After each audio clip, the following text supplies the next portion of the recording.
Sì, ho cercato con notevole difficoltà di sintetizzare una storia trentennale, forse anche quarantennale, cioè quella del ponte sul fiume Meduna.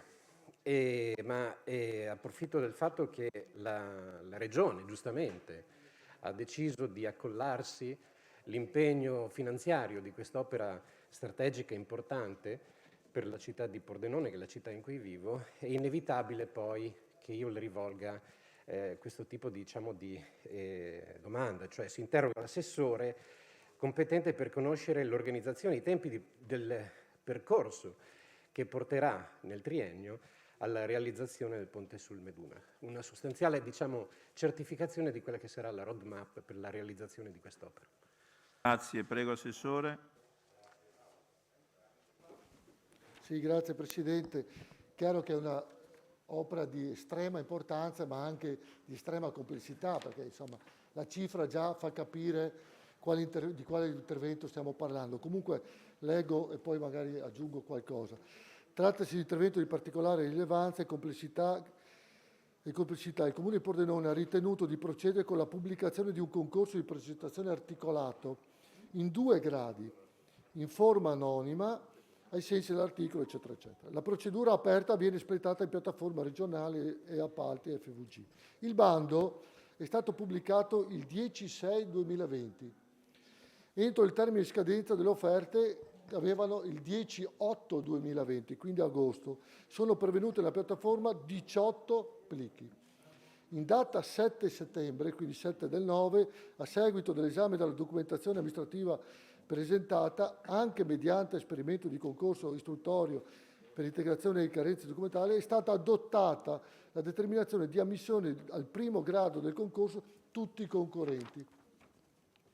Le proposte ideative presentate in forma anonima sono state esaminate dal 17 settembre al 19 ottobre da una commissione giudicatrice composta da esperti di progettazione strutturale di ponti, viadotti, paesaggio, viabilità e illuminazione.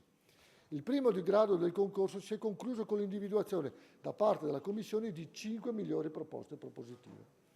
A metà novembre 2020 è stato avviato il secondo grado del concorso, invitando i 5 concorrenti a presentare entro il 25 gennaio 2021 le loro proposte ideative, caratterizzate da un maggior livello di approfondimento rispetto a quanto presentato ovviamente nel primo grado del concorso. Tutti i concorrenti hanno risposto nel termine fissato e la commissione giudicatrice ha calendarizzato la prima seduta per dare avvio all'esame delle proposte progettali per il prossimo 4 febbraio, quindi dopodomani. Anzi, domani, scusate. Tutti i concorrenti, i lavori previsti dalla Commissione finiranno presumibilmente tra fine febbraio e inizio marzo. Il soggetto vincitore sarà incaricato della stesura del progetto di fattibilità tecnico-economica come da disciplinare di gara. Il Comune presenterà la richiesta del contributo alla direzione centrale nostra entro febbraio per dopo partire con la procedura vera e propria. Grazie, prego Consigliere Capozzella. Sì, grazie Presidente, grazie Assessore. Io sono soddisfatto di questa risposta, tanto è vero che ho proprio qui con me il bando e grazie al bando poi sono riuscito anche a costruire questa interrogazione. E quello che mi preme sottolineare è che proprio leggendo il bando la direzione, mi pare di intuire che la direzione intrapresa sia quella di un'opera nuova tout court, quindi di un nuovo ponte, anziché l'assestamento del pregresso, quindi dell'opera antica. E naturalmente questa scelta strategica imporrà inevitabilmente delle conseguenze, dei problemi ulteriori.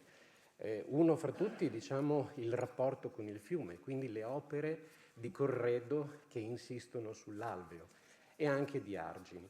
In secondo luogo apre un altro interrogativo, quello che cosa ce ne facciamo del ponte esistente, quindi del vecchio ponte.